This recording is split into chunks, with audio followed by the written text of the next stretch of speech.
misschien is een koude keeper inbrengen in hoe heet het, is het Katwijk. Om 10:30 s'avonds met een warming-up van een minuut niet de allerbeste keuze. Even samenvattend, de grootste nederlaag uit de clubgeschiedenis. De erehaag van Henk Brugge. Thuis alleen verliezen van Ajax. Uit 14 keer verliezen. De keeperswissel tegen Quick Boys. Binnen 8 dagen winnen van koploper PSV. En verliezen van de nummer laatst Almere City. Heb jij misschien wel het meest vreemde seizoen ooit achter de rug? Ja, ups, downs. En achteraf denk ik goed om even over na te denken op vakantie wat er nou eigenlijk allemaal precies gebeurd is. Want sommige dingen voelen alweer als een heel ver verleden. Maar is er één ding wat er bovenuit springt? Ja, die keeperswissel. Quick Boys. Ja, ik denk dat dat iets is wat over 10 jaar, 15 jaar nog steeds terugkomt. Ja, kijk, in het begin was natuurlijk alles een beetje gek. Hè? Hij had een hele sterke visie op wat hij van ons verwachtte. Dat was heel anders dan heel veel andere trainers. Dat lag me wel, dus daar was ik wel blij mee. Maar toen hij dit zei, dacht ik wel van ja, dat zal wel.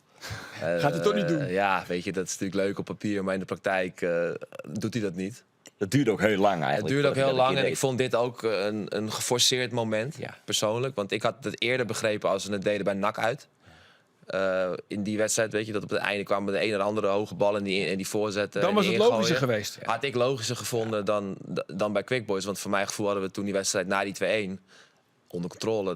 We speelden niet goed, het was een verschrikkelijke pot. Maar ik had toen niet meer het gevoel van, ze hebben ons bij de keel. Nee, je kan het nu wel zeggen, gewoon een tactische blunder.